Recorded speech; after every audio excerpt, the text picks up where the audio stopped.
being our last council meeting here, but I wonder.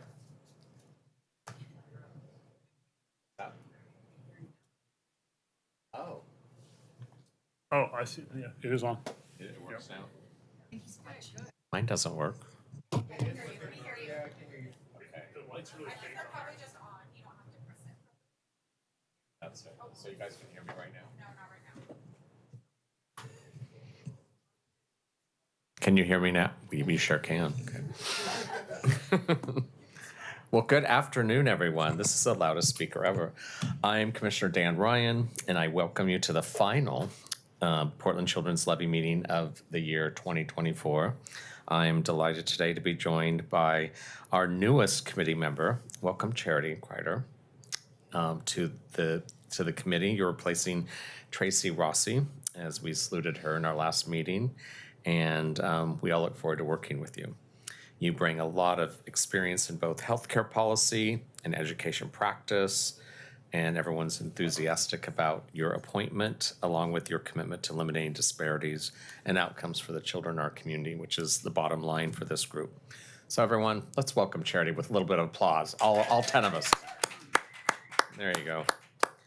We know that county appointed community member Felicia Tripp Folsom will be arriving soon, and I'm thrilled that Multnomah County Commissioners, is Julie Brim Edwards going to be here today? Okay, she has an excused absence, but last but not least, we didn't think you were gonna be here, Dan Floyd, so we're grateful you're here, and he is our community member representing the private sector. So we're all here, and we're also joined by the amazing Levy staff.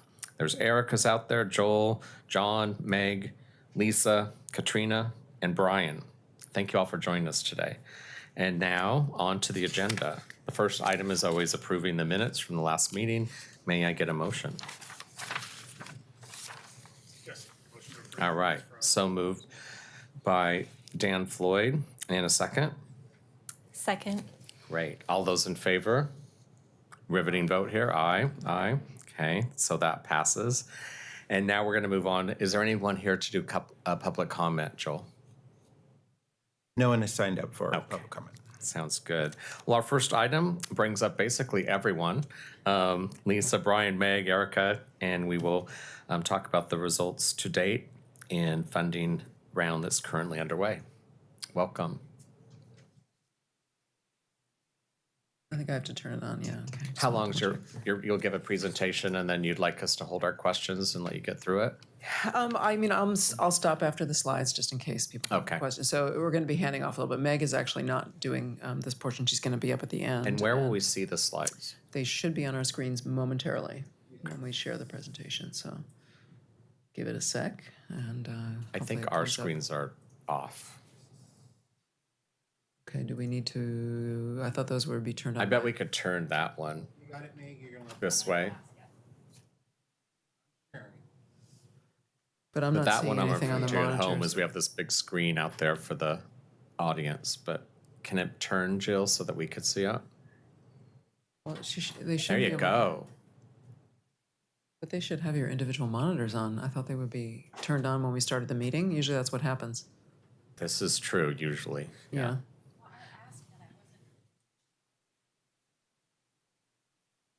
Do they need to be manually turned on? I thought they were turned on centrally. Am I wrong? I don't know. One moment, we're getting to know our IT professional. Thank you for coming in. So, We're at the portion of our meeting where we have to see slides and there's no screens that are working right at the moment. Down in IT, a comms person. yeah, Yu Xing is out today unexpectedly. And so Joel has jumped in to fill in, and we have all our normal BTS and Open Signal helping. Hopefully we can get it figured out. She comes early and probably does a lot of them, yeah.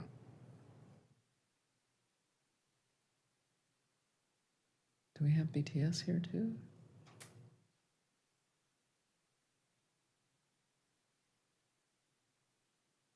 If we could also just get the big screen working, we could look at that.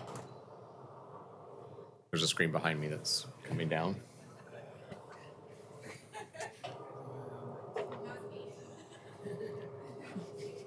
Go with the flow. I Yeah. have 2 children, yeah. There's screens coming down everywhere. I didn't even know about that screen over there. TV is not a projector, everyone.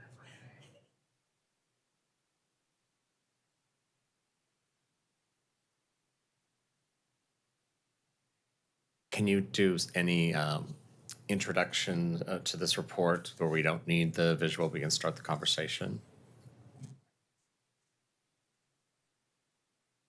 Oh, now we can't hear you. I can do my best to just Yeah. describe in words, and you could, let me think, I think, John, do we have an extra copy or two of the PowerPoint? Could, like, some of the staff who have the PowerPoints just pull it up? Yeah, that's a good idea. Why don't we try that? Someone can email it to me, I have access to it. Okay, well, let me just see if we can bring it up on these computers here. But you will need, they will need to keep moving. You guys will need, because otherwise they'll power off. you know, And they'll- Felicia's parked and she's almost here, so we Okay. will be joined soon. All right. Boy, we are just having a little thing at the end of the year here. I feel like this has been how things have been going right now, in all different ways. It's okay. Laptop we could use. Laptop in my bag, but I don't have a. Yeah, if they just had a printout, we could share. Well, it's only an hour meeting, so, I mean, we should be able to, all right, sorry, folks, I don't know why things are not working. Usually BTS can get that figured out. He's not the main person? Oh, great. See, everyone's on vacation, that's the problem. Oh, yeah, that works. Okay, so. If we had two, like we're right next to each other, we'll Well, have Felicia sit here They're- next to Dan. People are bringing them up right now. Yeah, if you brought one more up for Dan, that'd be great. Is on the Zoom live feed. Okay, I was just gonna ask, so it is on cable, it's on for our viewers, excellent. Okay. So they're like, we can see it, why can't You all of can, you? okay. All right, so the one thing I will tell you about using staff laptops, if you don't keep moving the mouse in some way or moving the screen, it's gonna go down on you and then you'll have to, the staff will have to come up and refresh it for you. So just keep that in mind.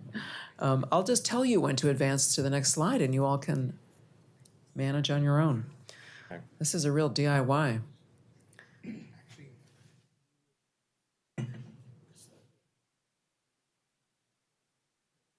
Well, I was gonna say, I'm just gonna ask people to turn it. Okay, so Katrina, are you able to bring that up?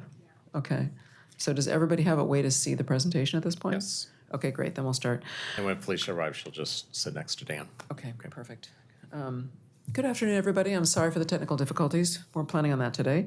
I want to extend a warm welcome to Charity for the PCL staff, as we just gave you a hand, but we want to just tell you that we're looking forward to working with you. I'm really happy you joined the committee. Since we have a new member, and also it's been 6 months since we've met last, I wanted to just briefly review where we've been and where we're going. And that's that first slide, which is the funding process update. Kind of tell you where we are in the overall picture. So as you can see from this diagram, we spent 2023 starting up the Community Council and facilitating their input on designing the community engagement process. We worked with consultants and liaisons who came to present to all of you, although Charity, you were not here for that part, who engaged a broad group of Portlanders to try to understand what our current community needs are, and so we could prioritize those in this funding area. While community engagement was happening, staff was working iteratively with the Community Council and this committee to shape the application and the scoring criteria and the whole funding process design. So that's kind of where we've been in 2023 and the first part of 2024. And when we last met in June, I just want to remind you all, the committee made final decisions to launch the large grant funding round. That's kind of where we are. That little arrow you see on the diagram, we're implementing now. And then you made decisions on the funding priorities for this round and also on allocating resources. As planned, staff launched the funding process in the fall, and we'll review kind of what our next steps looking ahead are as we go through this presentation now. So you can go to the next slide, everybody. On the presentation, it says application phase at the top. So as planned, we did publish on September 10th, and we published 6 funding applications, so one for each program area, and they're all slightly different from each other because different priorities and different kinds of questions. I want to recognize Meg McElroy, who's sitting in the audience, for leading the creation of the application and the scoring criteria templates. That is a lot of work and a heavy lift, and she was the lead on that. So I want to give credit. This is a real team effort to pull this off, and we had leads. Hey, Felicia, welcome. Hi, Step up, and there's a computer you can look at, hopefully. We're having some technical problems. So thank you, Meg, for doing all of that work. That was a heavy lift, and luckily the applications were able to be published on time. The applications were open for 8 weeks, so due on November and early November, and that was to allow applicants sufficient time to decide if they were eligible and they were interested in this opportunity and to get their application completed. On September 10th, we also published all of the funding round info comprehensively on like 8 new web pages on the website, and just to let you all know what was out there for the public. We had all the funding priorities that you all decided on. That was up on the web. Eligibility and funding requirements, the funding process timeline, full application documents for each program area. So that allows people. A lot of people hate going into, anyone who's ever written grants, you hate having to go into a portal just to find out what the questions are. So we put everything up, and so people could look and try to see if it was something they could do or were interested in, or if their program fit. We put up all of the review process information and all the scoring criteria so you could see how people were going to score your application. And we provided information on how you could get your questions answered. So people always have questions, and we kind of make sure we had resources there. We used a written Q&A process through the funding round, so people would send us questions and we would respond within 3 days, and then we published all of the questions and answers on the PCL website. So there's a running tally of everything people are asking, and you can use that as a resource if you have questions. We hosted 2 virtual information sessions, one on September 19th and one on the 24th. And I want to recognize Joel Broussard, our person who's filling in for Yusheng. Thank you for filling in for Yusheng. And also, he did all the heavy lifting on creating and delivering those information sessions. So that's a big lift. There's a lot of material to present and a lot to coordinate with virtual delivery. And that was, he was the lead on that. So thank you again for that. We had about 130 people attend those sessions, and we went through the funding process timeline, all of the eligibility requirements, and then we left a lot of time for Q&A.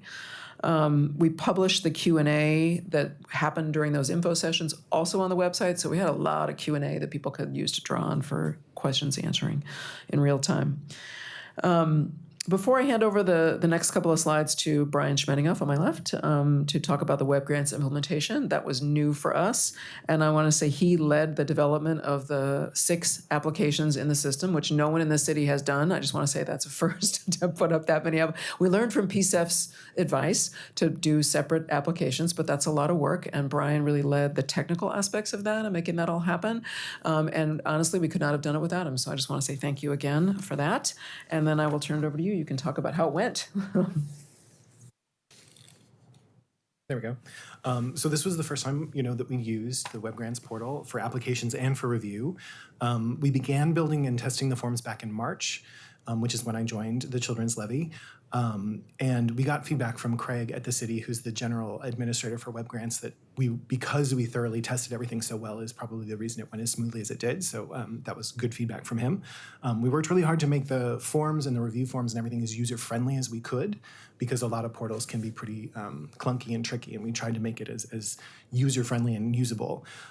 So I led the technical work, Meg led the content creation. We created screenshot step-by-step guides for folks. We hosted the virtual sessions, which had a lot of Web Grants training. Meg created a video that we put out on YouTube that was a walkthrough for everybody who needed video support to get through it. And then along with those screenshot guides, I also built screenshot guides for the staff internally, so that if we had a question come up that someone needed to solve in the moment, we could go to it and here's how we address this question, right, this issue in the system. Overall, the application, the review process went very smoothly, honestly, a little bit smoother than we probably expected. We didn't have any major issues. We were kind of prepping for some last minute calls or some last minute help, this isn't working moments, and we didn't really have those. The only real hiccups we had in the system were the way that the system is designed. Registration for an individual profile takes several steps. So there were some issues there with like people who needed to be we had to troubleshoot like, oh, your profile isn't registered to your organization, and you have to link profiles together, that kind of thing. So those were all relatively easy to fix, pretty quick to fix. So all the issues our end users experienced were resolved really quickly. So we were really proud about that. And then once the applications were all submitted, I was able to go in and look at all the applications that had been started but not submitted, not completed. And I found that every application that was partially created in the system, basically the end user went in and started on the eligibility questions, which were the first step, and then stopped there and didn't move forward. So that means that there was nobody who thought they were submitting, right, who filled out the whole thing and then wasn't able to get it in the system. So everybody who was trying to submit in this system was able to do so successfully. We were able to quickly check everything, get a 2-day turnaround on all of our applications. So we sent about 18% of them back for correcting for a couple of days for our applicants to correct. The major issues we asked them to look at, the major issues for corrections were people would submit the wrong financial attachments. people didn't meet the page length or the font size requirements, or what was the other one? There were three big ones. I'm blanking now because I don't have my slide in front of me. Sorry. Yeah, it was a long time ago. So yeah, those were the two big ones. Or there was, they asked for too much. That was the other issue, because we do have a requirement that a 30% requirement for how much you're allowed to ask for based on your annual organizational revenue. And sometimes people didn't understand that rule and asked for too much, so we asked them to correct it. So no real technical issues with the submissions, a little bit of content issue that we were able to correct for. And the reports we're pulling are running smooth. We're able to use it just fine for the review process. Everything's going well. So yeah. I'll turn it back to Lisa. It was remarkably smooth. I have to say, I was having many nightmares, and they didn't prove true, which was awesome. That was like, I guess maybe just my nerves, but okay. So I'm going to take you through some basic data on the applications that we've received, because of course everybody's submitted now, and now we've done a little bit of analysis.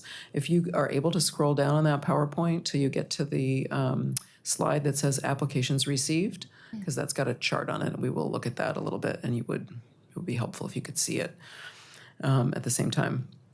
So this slide is giving you the high-level descriptive data on current application pool or applicant pool in the 6 program areas. So that shows you the number of applications, the total dollars that were requested over 3 years, and the total dollars available over 3 years. Okay, so remember on this slide, we are talking about 3-year amounts. We offer, just to clue in for charity, our grants are 3 years to start. So they are multi-year grants, they're not just a 1 year. So first I want to direct your attention to a change in the total projected resources available to grant in the current funding round. The total resources have been revised down to $64.7 million. So that's the bottom number there, the total in that third column, or fourth column, I guess, from the left. Due to 3 things that have happened in the interim since I gave you your first memo on last week. So I belatedly discovered an error that I made in the estimate of that $71.5 million that was supposed to be available for a large grant funding round that I had put on the previous memo. And that was incorrect because I had not factored in the decisions of the Allocation Committee at the June meeting to continue funding for the Community Child Care Initiative and also for the Small Grants Fund. So I grabbed the wrong number on that, so that was one error. Also, after sending the memo last week, we received updated revenue projections from the city economist. They came in after we sent that. He's now projecting lower revenues for FY26 through FY28, which is our grant period, so that's the 3-year period. And he's let us know that he is also going to issue updated projections in February again, and possibly again in April. There's more volatility than normal in property tax receipts for whatever sets of economic reasons. So it is, I just want to give everybody a heads up, this number is a provisional number and an estimate, and it is not necessarily the final word. So we're doing our best with that. And then the last thing is in the interim PCL. Oh, go ahead. Yeah, in your time in this role, have you seen this much compression that's lowered the amount as dramatically as this time? Once before in Was the that last 2008? recession. No, actually, it hit us late. It was more like 2012. That's right. It's always lagging. It was lagging. Yeah. Yes. I think this exactly. is true. Okay. So, and I think there is usually some lag. Yeah, there is. So, I mean, because yeah, exactly. You saw, this is post-pandemic, is from what I understand. The other thing that is changing this overall estimate of funds available is that PCL will need to contribute funds to the Vibrant Community Support Services Unit, which is part of the reorganization of the city. So I'm going to put a pin in that. We're going to talk about the city reorganization at the end of this presentation, so we'll give you a little more information about that. So this $64.7 million that we're anticipating having to distribute in this grant round takes into account all of those factors that I just told you. So that's the reason for it being different from what you saw in your previous memo. The other thing I want to note is, though, on that same graph, you see ranges that we allocated to each program area. So if you recall, again, Charity, we're not here, but we allocated sort of a range of resources to each program area to allow you all some flexibility in figuring out how much you want to end up granting in each category, depending on the quality of the applications and potentially the number of applications. And, it's a range of factors that you might want to take into account. Those resource amounts are still correct. Okay, so if you add up the lowest amount that we would put, that you all allocated to each program area, that is less then that's 64.7 million, okay? Now, you could not allocate the top end of the range for every program area because then that would be too much money. So I just want to be clear that the ranges are still okay. We are still working within those ranges. So no changes to those numbers on the table. So our total applications that we received initially were 170. One was disqualified because they were not offering direct services to children and families, and one withdrew. So now we have 168 applications total. And just want to note to folks, that's a 46% increase in the number of applications compared to our 2019-2020 funding round. So our outreach to newer organizations was successful, I would say, by using those numbers. The total, as you can see, the total funding that's requested across all of the program areas is $226 million over 3 years. Compared to what we have available, that's about $3.4 for every dollar that we have. $3.4 requested for every dollar that we have. So quite competitive in this funding round. Is that different from the past? I would say in the last round, it was a little over $2 per dollar requested. I can't remember the exact fraction, but it was a little over 2. In other funding rounds, it's been up to 3. So I would say so far, this is the most competitive funding round. The other thing I wanted to point out is just, if you haven't noticed from looking at the numbers, the after school, and I think Charity did because she mentioned it to me, after school and mentoring program areas have the largest number of applications and the most dollars requested. Those two program areas together comprise, have half of the total applications that were submitted. So that's substantial. The amount of dollars requested for each dollar available, obviously, is more in those categories. So it's more like $4 to $5 in those categories. So that 3.4 to 1, that's overall, but it varies by funding category, okay? Is that consistent with the past? This is more. Definitely Is more. mentoring higher now because we've really talked about the age range going up to 24? Different. I mean, I think a lot of factors. We changed and broadened the kinds of things that we're going to fund, and then the age range for whom it could be provided. So both factors, which was our intention, right? Absolutely. So I think that was a success then. Exactly. Exactly. Any other questions about that whole set of changes and information before I move on to the next one? Good so far? Okay. You can go on to the applications received slide. That's the next one. Okay, you can see from this, as I said, we received the 168 applications. So over half of those, 55%, are from organizations that currently have at least one PCL grant. And a little less than half, 45%, are from organizations that don't have PCL grants. So again, another way to show that we are successfully reaching folks who have not applied for and gotten our money in the past. Among the 92 applications that are from organizations with current PCL grants, most of those are to continue the same programming or expand the same programming that's currently been funded. Only about 20% of that 92 applications are to fund something totally different than what PCL is currently funding. So we do have cases where a current grantee organization comes to us and asks to fund a new program, a different program. Of the 76 applications that are from organizations that don't have PCL funding right now, most of those are to continue or expand programming that currently exists in Portland. So it is for existing programming, not necessarily from totally new programs that are not currently happening. It's about 20% are for totally new programs. Of the 76, 67% of those came from organizations with annual revenues under $6 million. And you contrast that with about half the applications that are from organizations that we currently fund have annual revenues over 18 million.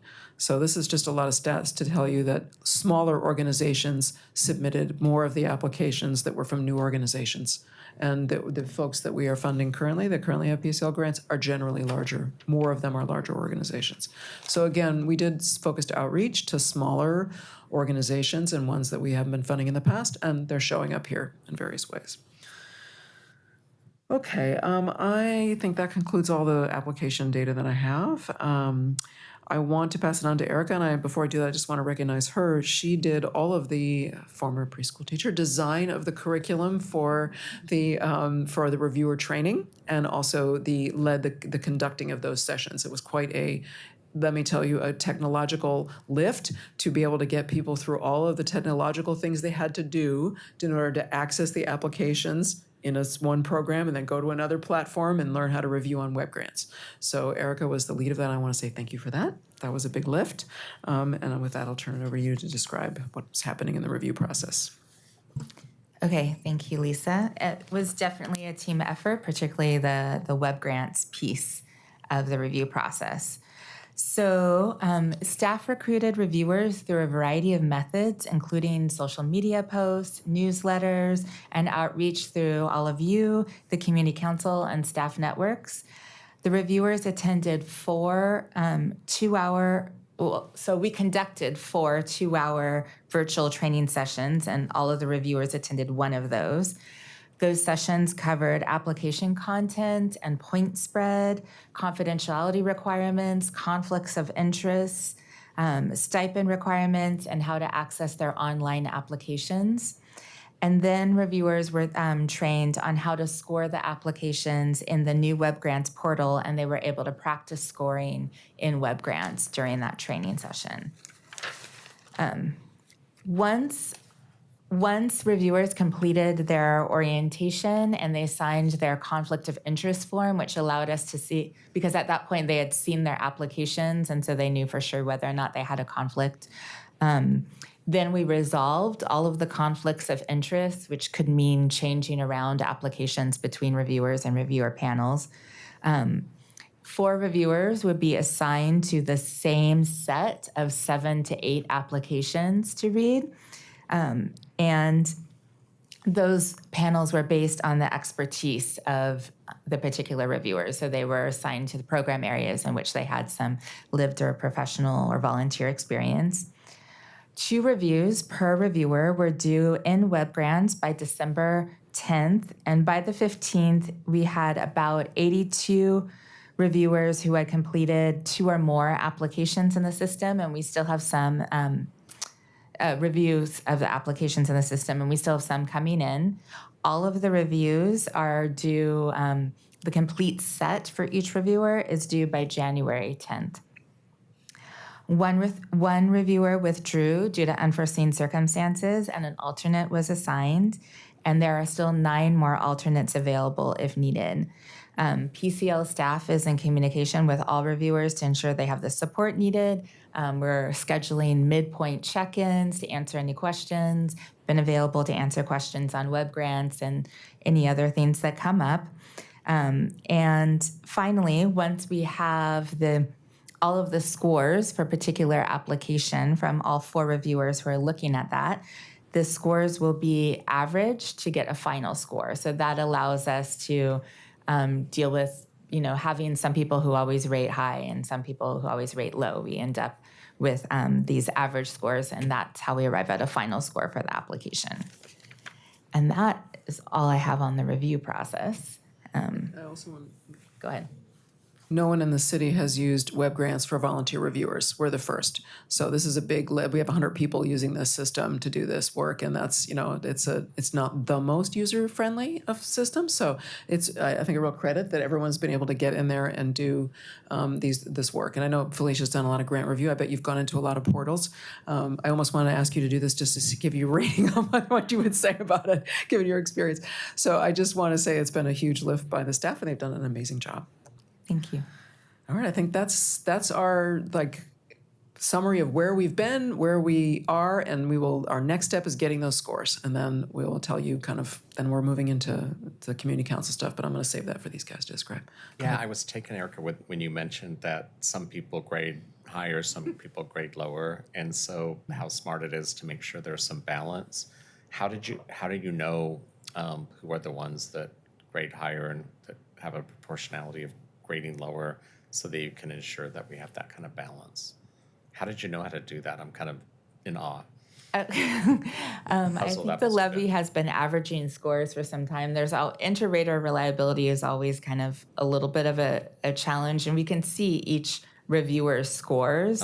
We can pull a report from Web Grants and see each reviewer's scores. But sometimes everyone agrees and everything kind of coalesces around a certain score. And sometimes you have a point spread between scores that's significant. So this allows us to account for that. Thank you. To be clear, we don't know ahead of time Yeah. who's a There's- hard grader and who's a not hard grader. But the idea okay. of Yeah. the averaging system is to try to deal with that. If by averaging Look your at sort of- patterns after it comes in and, You can analyze that. We haven't. I mean, once the applications are scored, we just try to use the overall approach of an average as a way to combat people's sometimes have a tendency to grade high or low. I mean, the score is key, but we will also, of course, take into account other Yeah. factors on an but the fact you application. have a lens on to watch for that. Yes. I'm happy to hear that. Anyone else have questions? Yeah. Go for it. Performance of the reviewers. There are some pretty.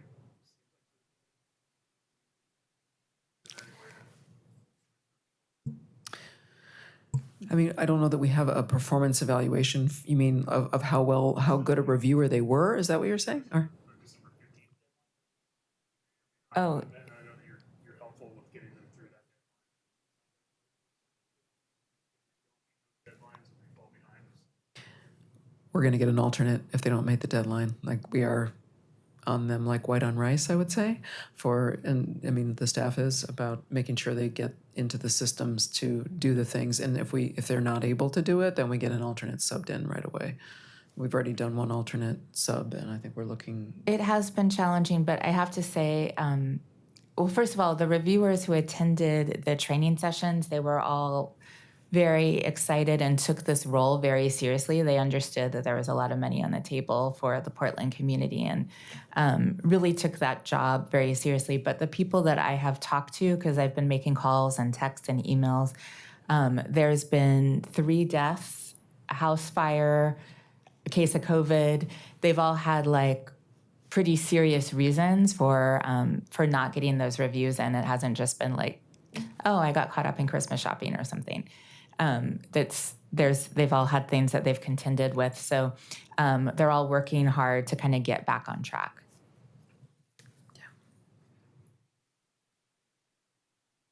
Any other questions, or should we turn it over to the next crew? Yeah. Okay, great.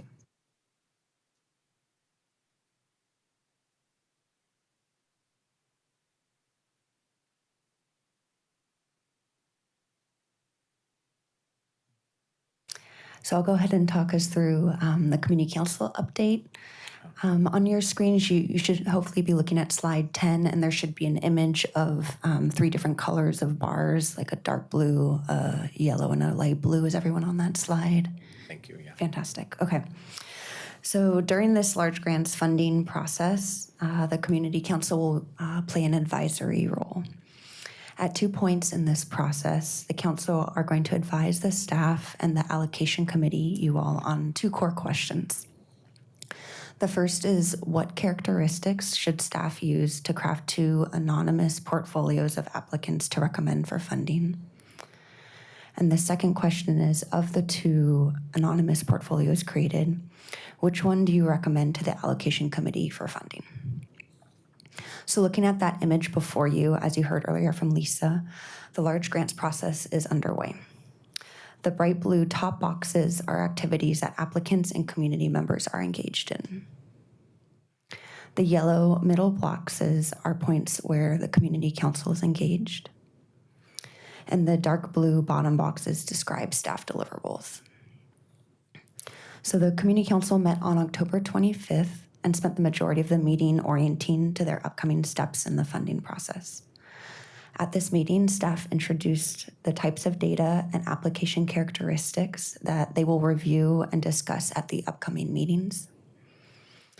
And then they're going to meet again on January 24th to review the data on application characteristics and provide staff guidance on which characteristics to prioritize for funding. Staff are then going to take the council's priorities and craft 2 options of levy-wide funding portfolios. The council is then going to meet again on March 3rd to discuss the 2 portfolio options and recommend one of the 2 for funding. Throughout these steps, the community council will not receive or discuss individual applications. They will work with de-identified descriptive data about the entire pool of applicants. After the March meeting, staff will send the recommended portfolio to applicants and the allocation committee. Applicants will have the opportunity to submit written or video testimony in response to recommendations between mid-March and early April. And then funding recommendations and applicant testimony will be provided to the Allocation Committee for review and consideration. You all will then convene in April to make funding decisions, which will then be presented to the City Council for approval in early May, with new grants to start on July 1st, 2025. This is the first time we've had the community council in this process. So my question is, for those of us in this committee, how do we gain insight from them? Are you encouraging us to go to their meetings, view their meetings? Just help us out here, because I want to make sure that this committee feels the benefits of the community council in a direct way. I can start off. So the community council hasn't been involved in this grants process actually since their inception. Right. So they have helped to craft the application questions. They've helped to craft the scoring criteria. They've helped to shape and form the volunteer review process that is currently underway. And then as a part of the making decisions about which applications to recommend for funding, they are providing staff guidance of the different application characteristics. Which of those do they want to be prioritizing? And then staff will take that information and use that to craft the portfolios of applications that they will recommend for funding. And then of those two, the community council will choose one of those to recommend to the allocation committee. So when you receive the recommended portfolio for funding, the community council will have deeply shaped much of what will be before you, including the portfolio that has been recommended.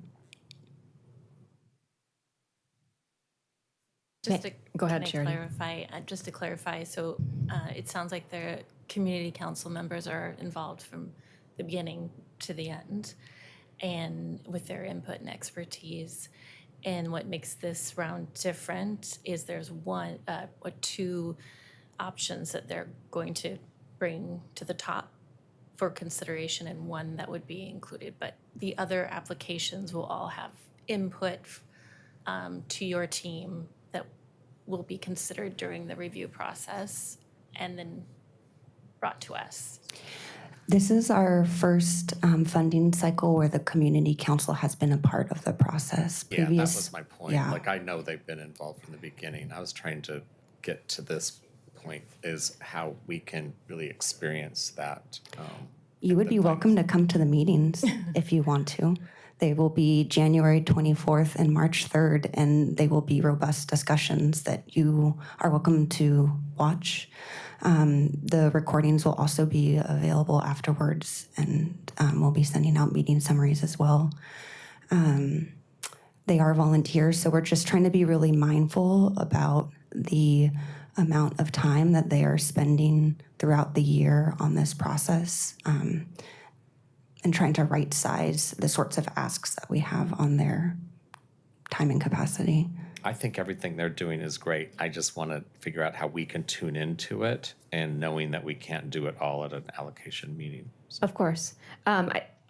As staff typically does, when we prepare funding in the past, when we've prepared funding recommendations for you all, it is materials. It is lists of applications that we've recommended, how much money they've been recommended for. Accompanying that is typically a list of all the applicants, and then also a memo that walks you through the rationale for the types of applications that the types of recommendations that we've made. In lieu of just receiving a set of materials that are staff informed, you will have staff materials and the opinion of the community council. So it will be in writing, transmitted to you all. We will be available to, as individual staff, meet with you, answer questions. In the past, we have typically set up meetings with each allocation committee member to make sure that they feel supported in understanding the recommendations we've provided. They have a chance to ask us individual questions and request any additional information. I'm trying to think if I'm missing anything. So when I think about how you can stay tuned to the community council, Dan, I see it as sort of it will be inherent in how we've designed the process. There isn't anything in particular you need to do differently than you would normally do. You will have materials that come from us, and it will be very clear in how we transmit them. The community council had these two options of portfolios. This is the one they have recommended for funding. Here are the things that we ask you to consider as you proceed. Does that answer the question? Yeah, I mean, the only one up here that's experienced the large grants would be you, Felicia, correct? And so I just was wanting to distinguish between what's different. And then since this was a value added that came from the recommendations from the group you worked with, I wanted to make sure that I experienced that value. I know it is a value. I just wanted to figure out efficiently how I could tap into that. Yeah. Yeah. In the next slide in this presentation, I think I hope that a little bit more information I provide helps get underneath that a little bit more. Felicia, did you have a question you wanted to ask? I'm just trying to think about process. So when we get the information from staff and the community in this process, we usually get that big binder where we go over details and make the final recommendation. Will we also get the video testimony along with all of the recommendations as well? Yes, you will. And so the big difference I hear from the last process 3 years ago and this process is just an additional set of recommendations, is what I hear is a difference? I wouldn't call it an additional set. I would call it the key set. Okay. So the community council is going to have 2 points of action that will inform their recommendations. The first point of action that they're going to have is this coming January. They're going to see a set of data about our applicant pool, and we're referring to the types of data that they will see and use as application characteristics. I'll walk you through that in a minute on the next slide. But they're going to use those characteristics essentially to prioritize them, to think about what are key priorities that they're interested in staff keeping in mind as we think about which applications to recommend for funding. And we're going to apply those characteristics to generate 2 portfolios of applications to recommend for funding. We are going to take them both to the council in March, and they will select one. That's where I guess I'm a little confused. Why the split? If we generate 2 and you all, and they don't select between them, then that means you all would need to do that, and it will be a lot of work. And we created this council with the idea of bringing community voice into our process in a deeper and more sustained way. And so giving them the chance to weigh in between 2 portfolios allows them to really drive a decision point. I mean, they're not really making the decision, you all still will, but they're making a recommendation between 2 different types of sets of portfolios is really the best way to describe it. 2 groups of applications, and you all will need to make the final decision. And that final decision can be to accept what we're bringing forward as a portfolio, or to fine-tune it with things that you may want differently, just like you've done in the past when we as staff have given you recommendations. So the key thing that's different is council is really helping shape what the recommendations will look like, and then you all are still going to be the final decision makers on that.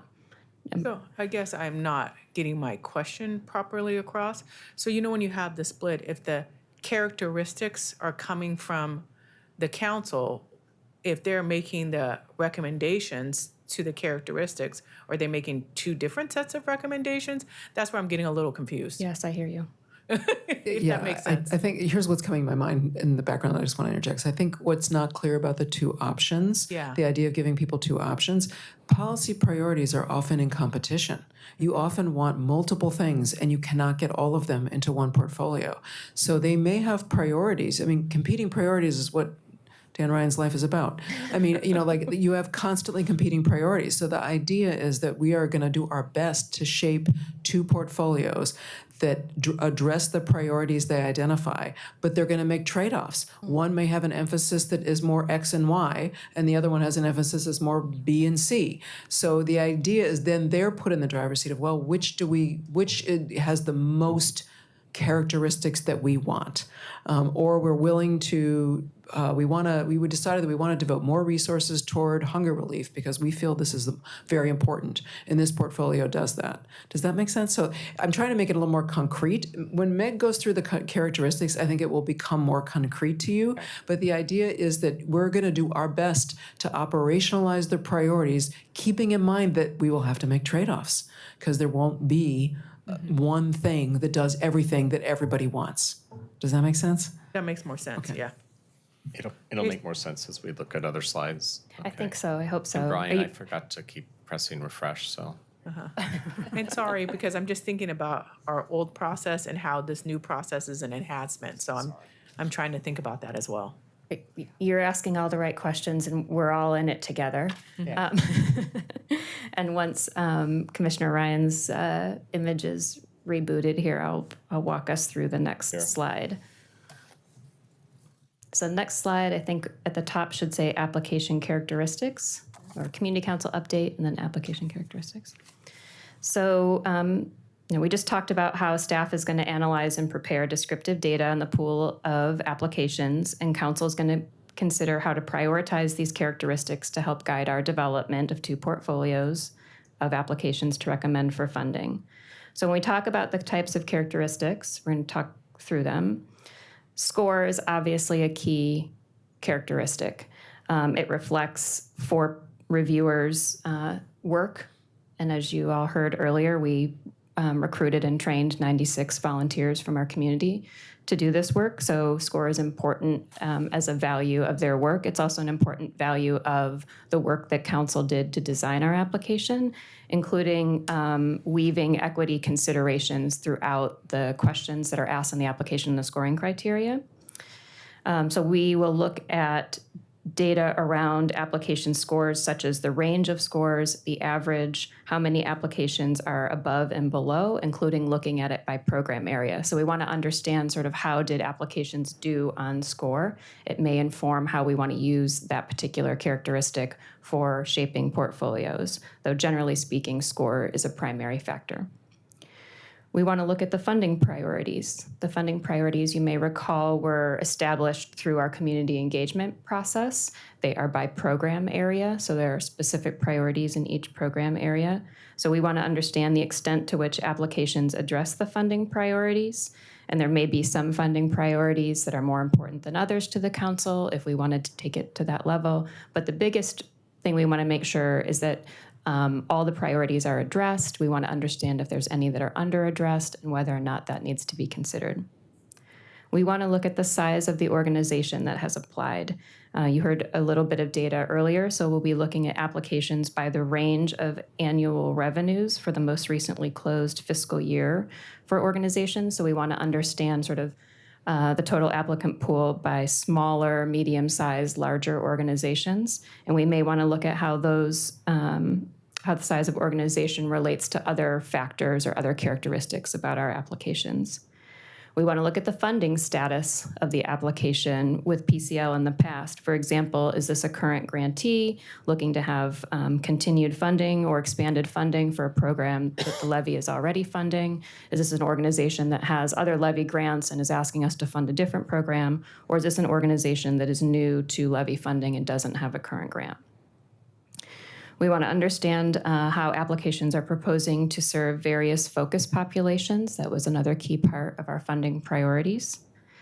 So those types of characteristics are the kinds of data we'll take to our community council and try to have them think about how those may or may not drive a policy priority. For example, are they interested in us thinking about how to shape a portfolio that favors organizations based on size or by program area, by whether or not the organization hasn't had a Levy grant in the past? And all of those things correlated with score are the types of things that we'll be kind of trying to understand.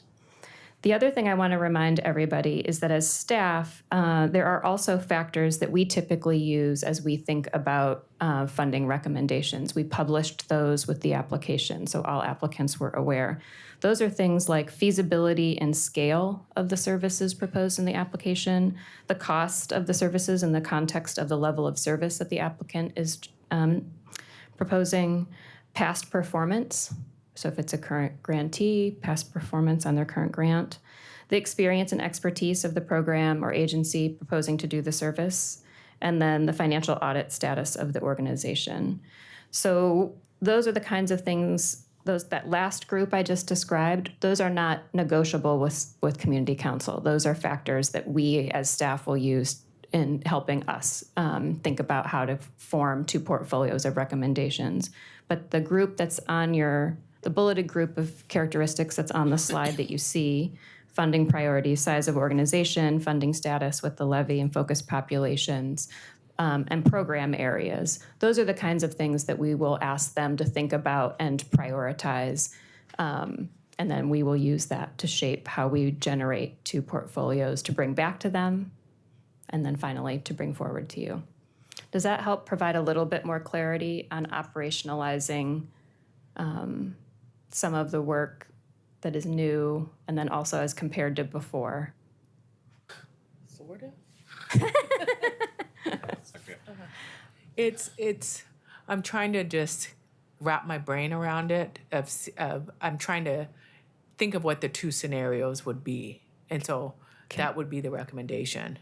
Yep. You know, because a lot of those points you guys have done in the past. So I'm trying to think of what is different by having this community council with the 5 points and the two different recommendations that will be coming for them. That's all you're hearing from me. I'm trying to turn it into reality of how that would look.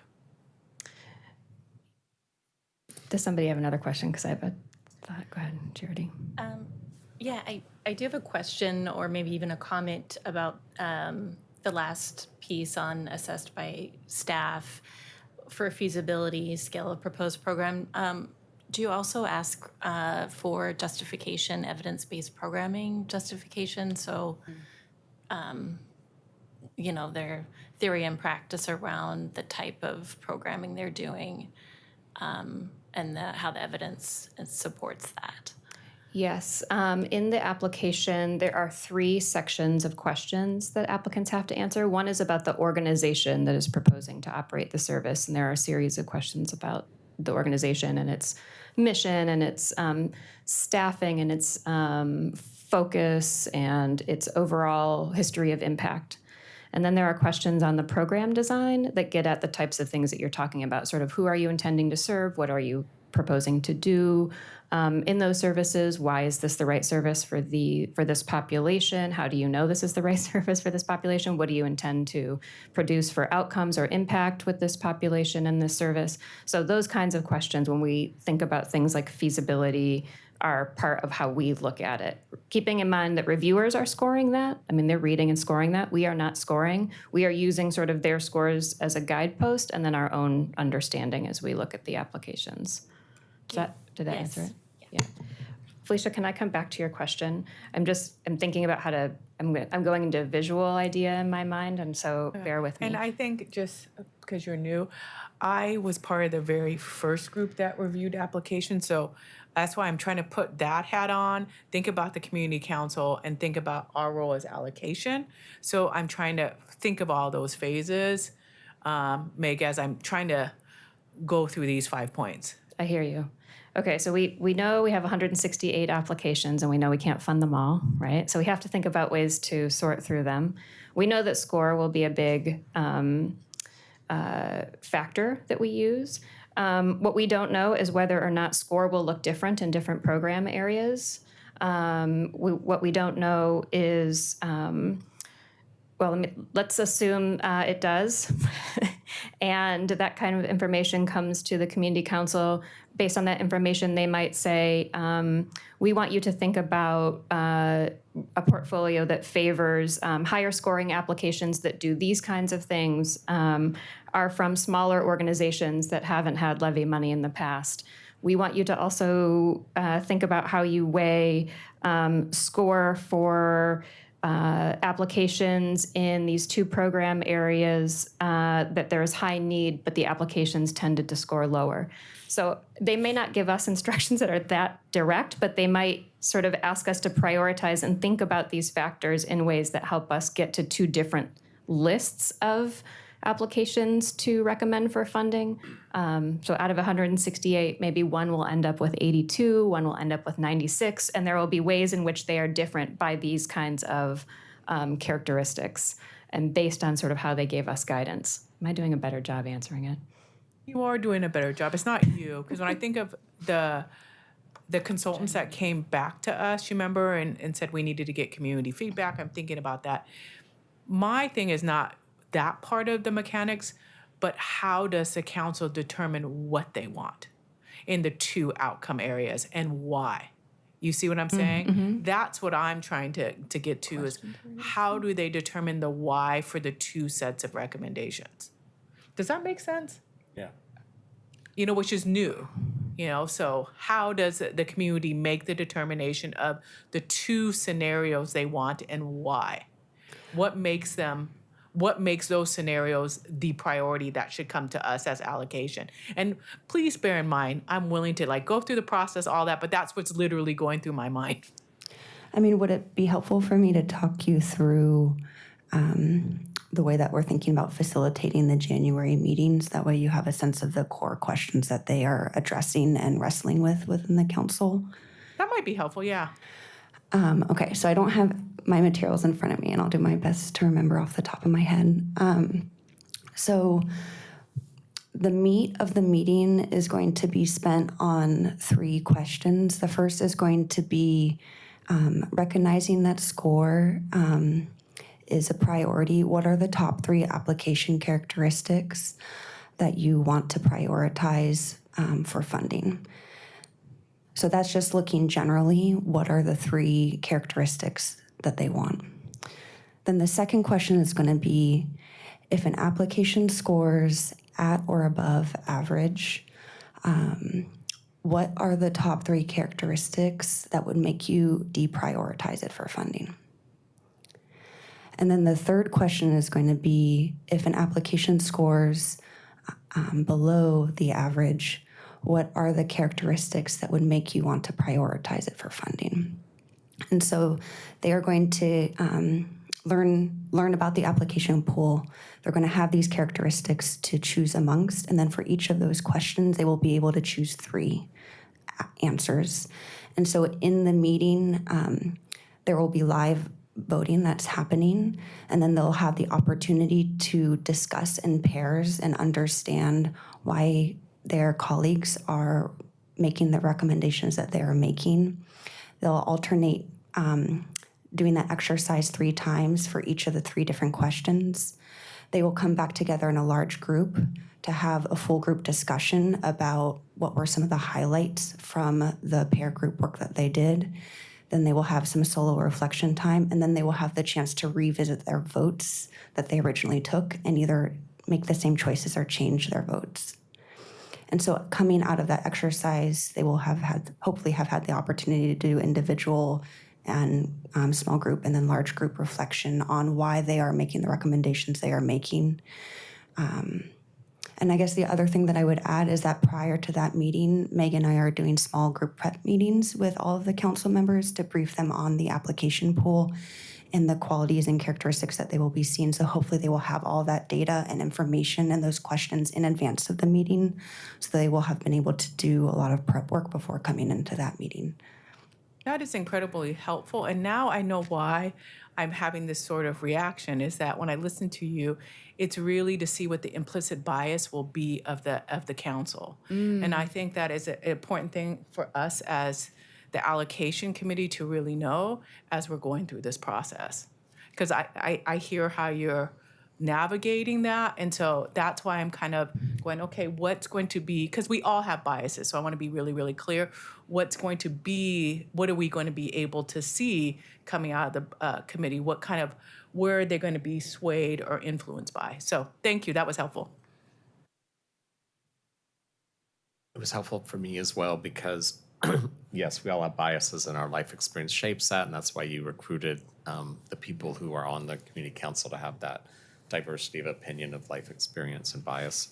I think what I got out of it was what I'm curious about now is knowing what the 3 characteristics are that they landed on. What I'm curious about is if there were 2, was there some debate, which is healthy, where maybe a minority opinion, if you will, a dissenting vote takes place. I always am curious about the dissenting vote and what they lifted up.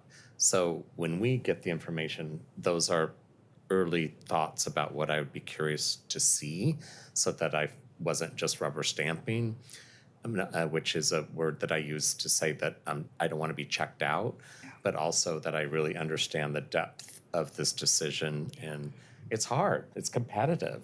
And so you want to really honor the great work that the community council has done, but then we want to have some debate that looks at what I just mentioned, at least for me. Y'all can speak to what you would be looking for, but that's what I would be curious about.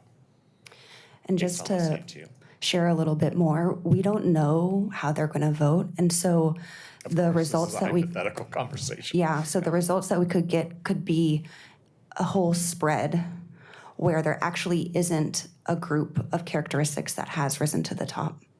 Or it could be that there are a group of characteristics. It could be 2, it could be 4, it could be 6 that have risen to the top, and then there are a couple of votes at the bottom. So it will be a live process.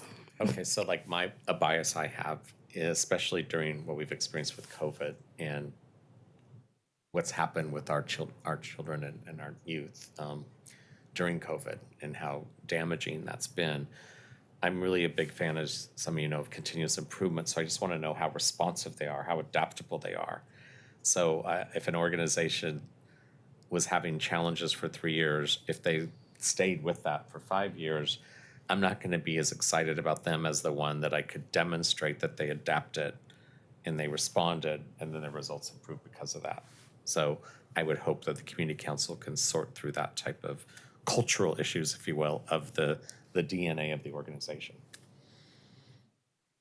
And I just want to acknowledge for PCL staff, I'm just impressed that from our recommendations and findings that came from the consultants, that you are trying to find a way to implement that community feedback. I think it's extremely difficult to really bring that forward. So I just want you to know I'm not in opposition. I'm just trying to wrap my brain, and I'm actually quite impressed that you guys have gone through the depths of really taking that those recommendations and finding a way to implement them in this new round of funding as well. Because I know that was really a tough lift to do as well. I think you spoke for all of us. I mean, we're just having a conversation about how we can be additive to this. And so we're going to learn more as we go along this first year, of course. So thanks for having this kind of feedback. Yeah, I would want it if I was you. I think we both agree it's helpful. I mean, I think to know where your questions are is an important part of also transparency with applicants and every other step in the process. So at no point, I don't know, I wouldn't want to speak for you, but at no point did I think the questions were somehow second guessing our ability to do the work or otherwise critical. They felt like they were in partnership and exactly what we are here to hear. So I also really want to thank Katrina, who is doing an enormous amount of deep, thoughtful planning around the facilitation of this work, facilitating 13 volunteers to come together about 4 times a year and to dive deep into some pretty technical details, but do it in a way that feels comfortable and supportive and make them successful is enormous. And she's knocking it out of the park, and we're really grateful for her work on the project. Thank you, Katrina. Thank you. Are there any more questions? And does that complete your report? All right. Yeah. Thanks so much.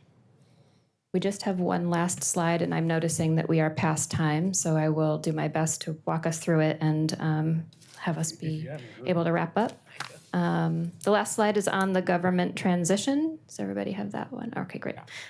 So in our first agenda item earlier, Lisa mentioned that the Levy has a financial contribution coming up to the Vibrant Communities Service Area. So we wanted to keep you up to date on sort of these internal changes at the city and what that all means. So as Commissioner Ryan is well aware, the city has been part of a process to transition to a new form of government as directed by voters.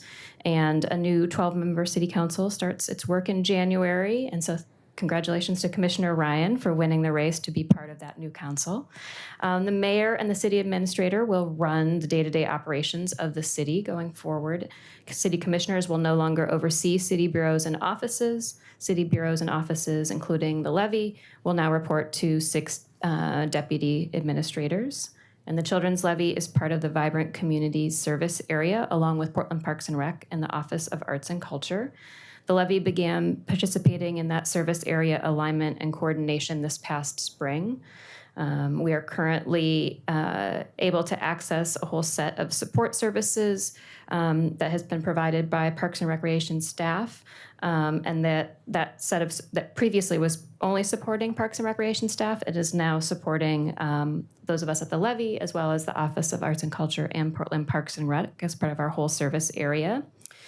For example, that collaboration helped us develop an online system of shared folders so that each of our individual volunteer, all 96 reviewers, could access very easy PDF versions of the applications that they have to review. And it helped the system also helped us with automated communication for them. So we've been, like I said, participating in that Vibrant Communities service area now. We are participating in the service area's onboarding of new council members, including a work session and a day-long tour that will include some stops at PCL-funded programs. And we will keep you all apprised as it affects the changes at the city and our new systems as well. Any questions on that? That was well done. I would ask maybe if the allocation committee could be invited to be a part of that tour, those tours of sites. Got it. Just extend that invitation. That was my question, is I'd love to tag along to that. Great. Yeah, I would like you all to be there. A tour, and as I understand it, I think it is only city council members. I could organize something separate if you would like to see some Dan will make PCL it. programs, but I don't know that I can take you along on this bus tour. I'll see if I have any influence to see if they would loosen that rule a bit. Yeah.